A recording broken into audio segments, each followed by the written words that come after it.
मेधा शुरू से ही पढ़ने में होशियार और मेधावी छात्रा थी। अच्छी पढ़ाई के बाद अच्छा कॉलेज सिलेक्शन और फिर बहुत अच्छी जॉब। तूने तो मेरा नाम रोशन कर दिया मेधा। अरे लेकिन ये जो काम करने का तरीका है ना, इसे बदल ले। 18 घंटे काम करेगी तो कल को बच्चा कैसे संभालेगी? तुम्हारी तरह पागल नहीं हूँ माँ जो बच्चे और परिवार में फंस जाऊँ। मैं तो जिंदगी खुल कर जीऊंगी। सब कहने की बात होती है बेटा, अपने बच्चे का सुख हर कोई चाहता है। वक्त बीतता है और मेधा की शादी हो जाती है। शादी के कुछ सालों में ही मेधा एक सुंदर से बेटे की माँ बन जाती है। अरे यार, मेरी मैटरनिटी लीव खत्म हो रही है, क्या करे? माँ भी नहीं आ सकती, कैसे मैनेज करूँ? ऐसा करते हैं, इसके लिए एक केयर टेकर रख लेते हैं, वो देखा करेगी इसे। मेधा को पति की बात जंच जाती है और वो केयर टेकर की तलाश शुरू कर देती है। एक दिन उन लोगों के घर एक महिला आती है जो दिखने में पढ़ी लिखी लगती है। जी, क्या काम है आपको? मैम, मेरा नाम स्नेहा है।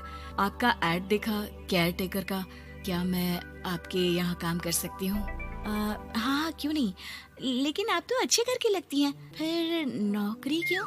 दरअसल मेरे ससुराल वालों ने मुझे घर से निकाल दिया क्योंकि मैं माँ नहीं बन सकती और माता पिता भी नहीं है इस दुनिया में। तो अरे कोई बात नहीं, तुम लक्ष्य को ही अपना बच्चा समझो और यहीं रहना, और किसी भी चीज की जरूरत हो ना तो बता देना। नेहा खुशी खुशी लक्ष्य को संभालने लगती है। रात को जब मेधा घर पर आती है, अरे क्या बात है स्नेहा, तुमने खाना नहीं खाया क्या?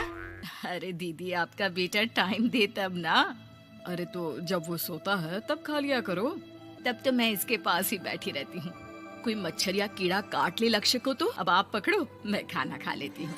स्नेहा वहाँ से चली जाती है। बहुत ही अच्छे से ख्याल रख रही है ये लक्ष्य का। मेधा, इतना तो शायद तुम भी ध्यान नहीं देती। मेधा को पति की बात बुरी तो लगती है लेकिन कुछ नहीं कहती। धीरे धीरे स्नेहा मेधा और उसके पति के साथ बाहर भी जाने लगी। सुनो, स्नेहा को भी बाजार ले चलते हैं, वो क्या है ना लक्ष्य को देख लेगी जब तक मैं शॉपिंग कर लूंगी। हाँ चलो, वैसे मैं चाह रहा था कि लक्ष्य को लेकर हम दोनों ही चलते। क्या यार, तुम तो फ्री में इमोशनल हो जाते हो, कितना देख लेंगे हम दोनों मिलकर, ले चलो उसे। कार से निकलकर मेधा और लक्ष्य रोड क्रॉस कर रहे थे कि सामने से कार आ जाती है। मेधा का ध्यान नहीं होता लेकिन स्नेहा तुरंत लक्ष्य को मेधा से छीन लेती है। मेधा गिर जाती है और कार मेधा को छूकर निकलती है, जिससे मेधा को खून आ जाता है। पति मेधा को हाथ देकर उठाता है। स्नेहा लक्ष्य को लेकर गले लगाई रहती है। थैंक्स स्नेहा, मैंने तो ध्यान ही नहीं दिया था कि कार आ रही है। स्नेहा का गुस्सा मालकिन पर टूट पड़ता है। अरे कैसी माँ है आप, अगर आज कुछ लक्ष्य को हो जाता तो मैं आपको कभी माफ नहीं करती। छोटा सा बच्चा है, उसे चोट लगती है तो पता है कितनी तकलीफ होती है। पति भी स्नेहा को देखने लगता है कि उसे क्या हो गया। मेधा को स्नेहा पर काफी गुस्सा आ जाता है। घर आकर कहती है, देखो स्नेहा, माना तुम लक्ष्य को बहुत प्यार करती हो, लेकिन वो मेरा बेटा है, मैं कभी जानबूझकर उसके साथ बुरा नहीं कर सकती, समझी?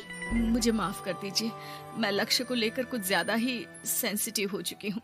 मैं ध्यान रखूंगी कि आगे से ऐसा ना हो। मेधा का मन स्नेहा से अब हटने लगा था। एक शाम मेधा ऑफिस से घर आती है कि लक्ष्य उसे दिखाई नहीं देता और ना ही स्नेहा। वो स्नेहा के कमरे में जाती है जहाँ दोनों सो रहे होते हैं। अरे स्नेहा, लक्ष्य को आज इस कमरे में क्यों सुला दिया? दीदी, मुझे नींद आ रही थी, ऐसे में उसे कमरे में अकेले लिटाना मुझे ठीक नहीं लगा। मेधा बच्चा उठाने लगती है कि स्नेहा टोक देती है। रहने दीजिए ना दीदी, सो रहा है, फालतू में नींद खराब हो जाएगी। मेधा को गुस्सा आ जाता है और वो बच्चा उठाकर वहाँ से चली जाती है। अगले दिन मेधा स्नेहा को बुलाती है, साथ में एक और लड़की खड़ी होती है। स्नेहा, अब तुम अपना कुछ और देख लो, हम लोगों को नई केयर टेकर मिल गई है, तुम इस हफ्ते घर छोड़ देना। स्नेहा का मन लक्ष्य को छोड़ने का नहीं करता, लेकिन नौकरी तो नौकरी होती है ना। स्नेहा घर से चली जाती है। धीरे धीरे महीने और साल बीतते जाते हैं और लक्ष्य एक नौजवान लड़का हो जाता है। लक्ष्य, आज मुझे मंदिर जाना है, ले चलोगे? ठीक है माँ, एक काम करके अभी वापस आता हूँ, तब तक आप और पापा दोनों तैयार हो जाइए। दोनों तैयार होकर बैठ जाते हैं लेकिन लक्ष्य काफी देर तक नहीं आता।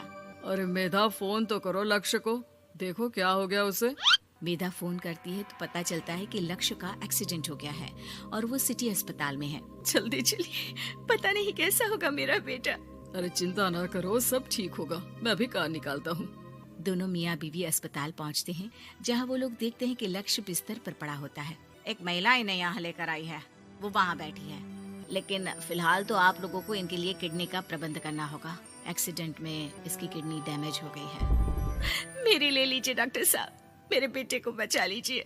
नहीं नहीं, आप माँ हैं, आपकी नहीं ले सकते, पिता की भी नहीं।